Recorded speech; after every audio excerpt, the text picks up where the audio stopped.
You know, there is a man by the name of Sulaiman ibn Abdul Malik rahimahullah ta'ala, who was a Khalifa, and he summoned one of the Tabi'een, Abu Hazm.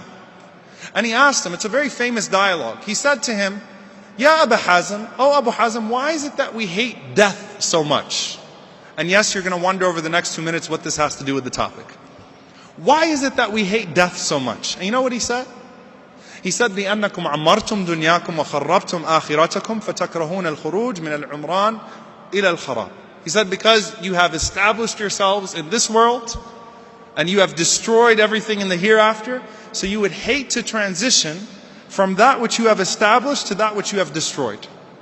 You've built yourself up in this world, and you have left no currency for the hereafter.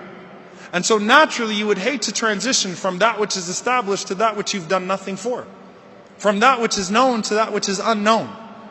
What does this have to do with our relationships? You know, as people, we have this cognitive dissonance where we will jump to those parts of our lives where we feel like we are successful, and we will tank in those parts of our lives where we feel like we are failing. What does that mean?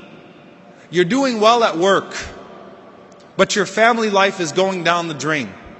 Your marriage is unraveling. But when you leave your household, people tell you you're amazing. You're successful. You're great. Your boss pats you on the back. Your colleagues adore you.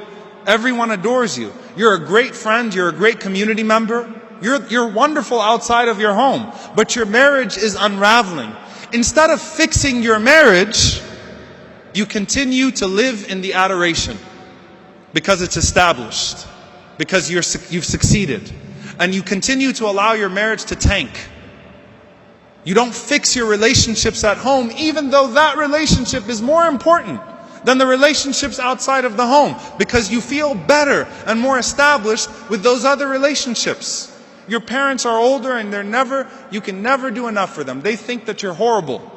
And sometimes, yes, parents can be unfair. But instead of trying to repair that which is with my parents, I'm going to allow that to tank. And I'm just going to feel better with all my other relationships. No relationship outside of your home suffices you from dealing with the relationships inside of your home. No relationship with an outsider, no person who tells you you're amazing outside or who makes you feel great on the outside, or no relationship that you've established outside gives you an excuse to destroy the relationship with your spouse. Allah subhanahu wa ta'ala has put priorities with these relationships. Those that are inside your home, your parents, your spouses, your children. If you're messing up there, fix it. Do your best to fix it. Don't escape. We have to have congruency. We've got to have this establishment across the board. It can't just be always an escape from that which we're failing with. So dear brothers and sisters, the incentive is there.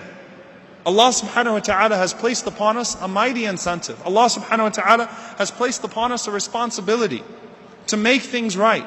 A responsibility to deal with those that are inside our homes with a certain ihsan. A responsibility to not let that ihsan, that excellence be restricted to the home, but instead let it be amplified outside of the home. But prioritize your relationships. Prioritize your relationships.